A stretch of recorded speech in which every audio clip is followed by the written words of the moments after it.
Rome didn't conquer the world with swords first. It conquered the world with a story. A story that said, "We are not kings. We are not tyrants. We are a republic. The people are in control." But here is the truth. That was Rome's greatest lie.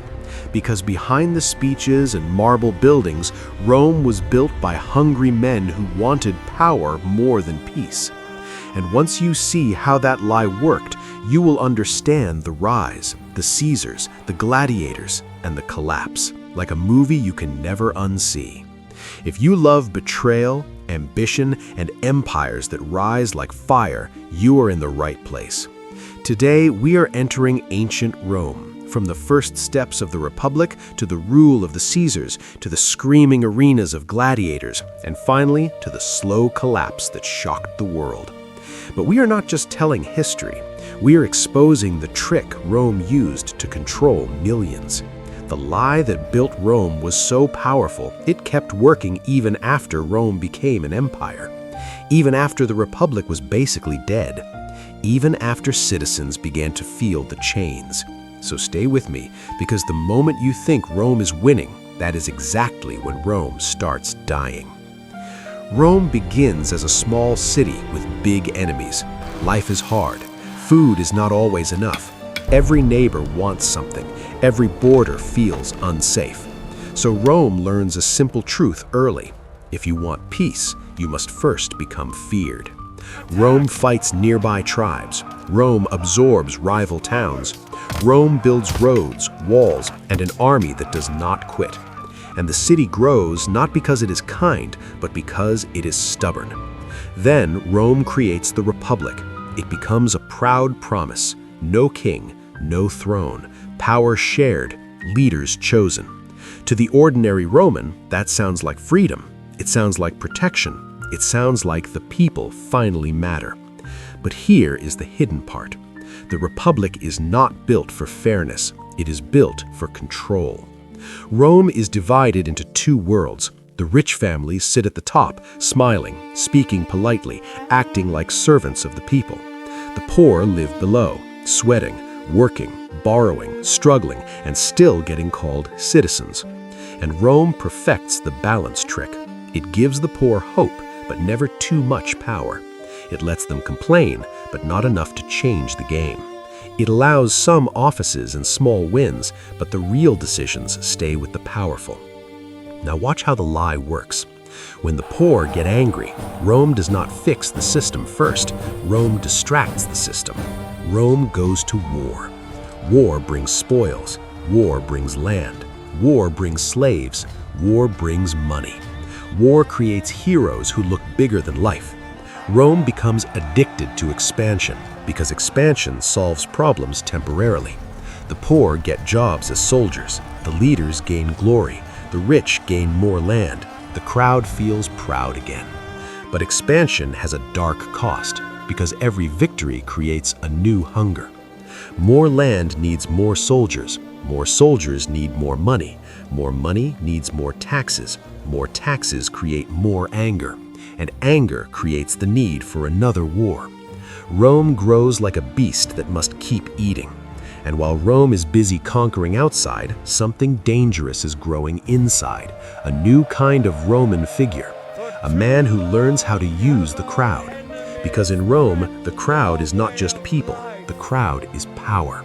And whoever owns the crowd can threaten the Republic itself. Here is the Republic's weakness.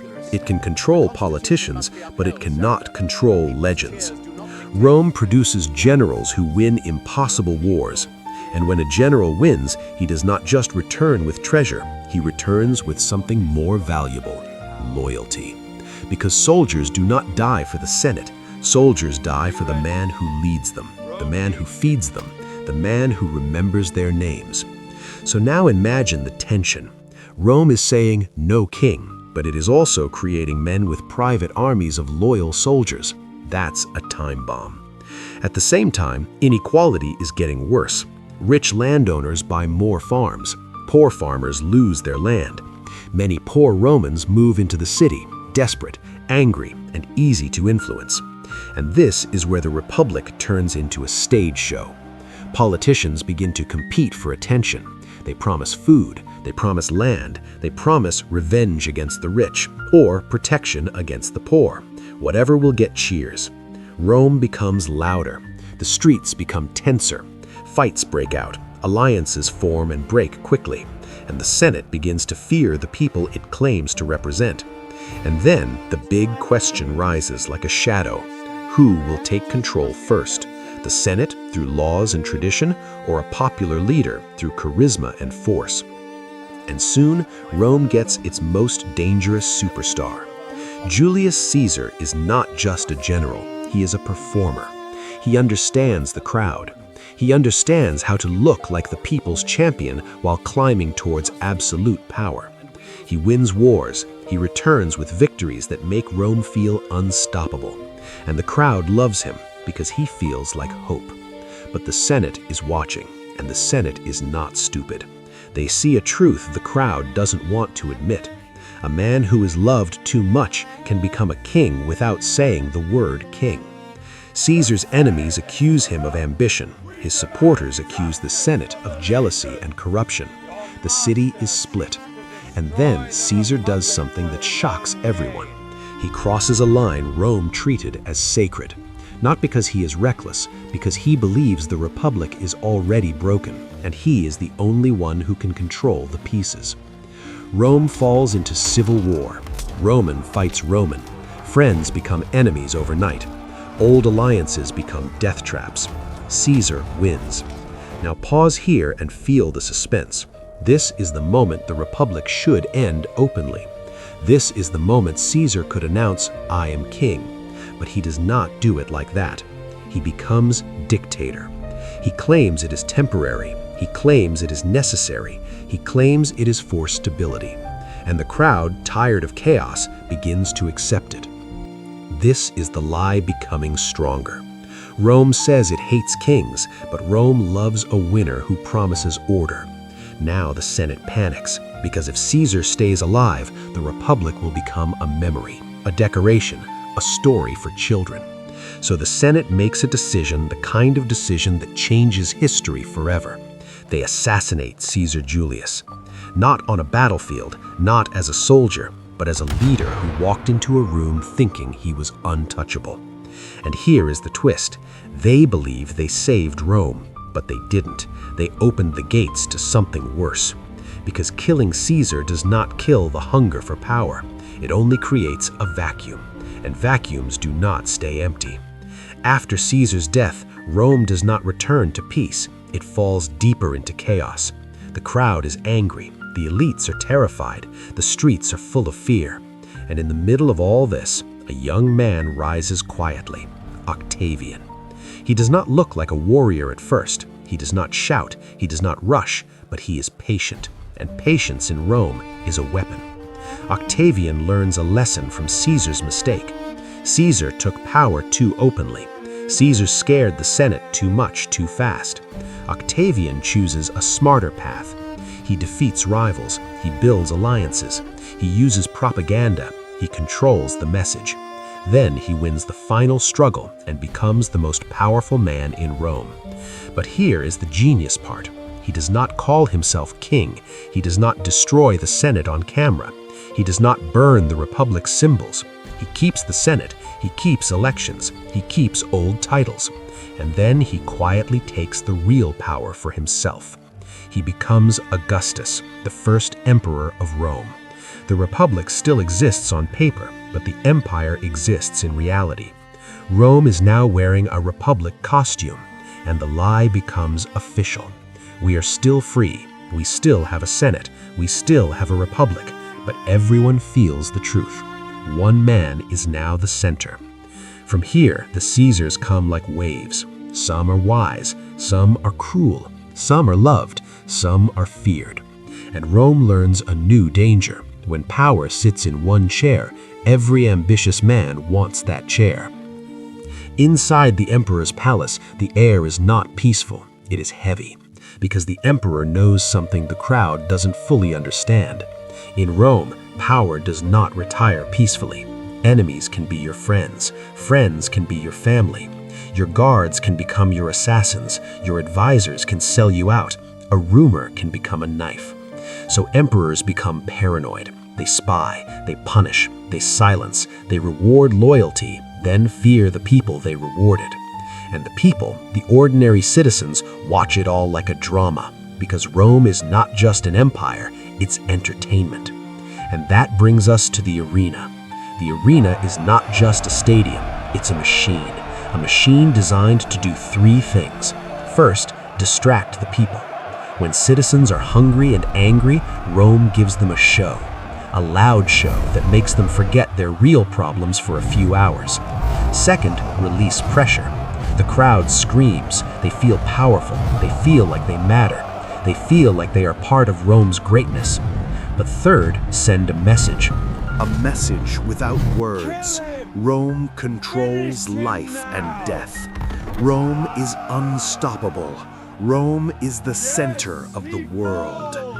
Gladiators become celebrities. Some are slaves. Some are prisoners. Some choose it for money or survival. And many become symbols of something the crowd secretly wants.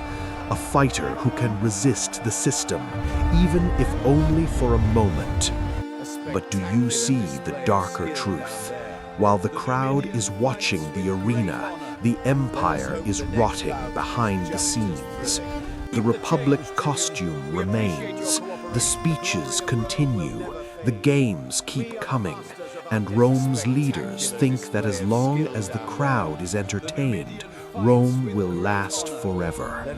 That is the final mistake, because entertainment cannot fix collapse. It can only delay it. Rome does not collapse like a wall that falls in one day. Rome collapses like a giant who is slowly bleeding from many small wounds. The empire becomes too large to manage properly. Borders stretch far. Enemies grow smarter. Costs rise. Corruption spreads. Officials steal. Leaders use power for personal gain. Trust disappears. Money loses value. People suffer. The rich protect themselves. The poor grow desperate. And the biggest crack is leadership. When power becomes absolute, it becomes a prize. And once it becomes a prize, men will kill for it. The army begins to choose emperors, and emperors begin to fear the army. Rome becomes unstable from the top. At the same time, pressure comes from outside. New threats, raids, invasions, loss of control. Rome tries to hold everything together, but it is fighting too many battles at once. External battles, internal betrayal, economic collapse, leadership chaos. And slowly the world stops fearing Rome the way it used to. The name Rome is still powerful, but the body behind the name is weaker. Then one day, the world realizes the unthinkable. Rome is not eternal. It was never eternal. It only looked eternal because the lie was strong. So what was Rome's greatest lie? That power could be controlled by words alone. That a republic label could stop human ambition. That the system was stronger than the men inside it. Rome teaches a lesson the world keeps learning. When people care more about winning than truth, a beautiful story can hide an ugly reality for a long time, but never forever. If you enjoyed this kind of history told like a movie, subscribe right now because the next episode will be even more shocking. Like this video so more people can find it, and share it with a friend who loves empires, betrayals, and hidden truths. Comment below, what do you think truly killed Rome? Enemies outside or corruption inside?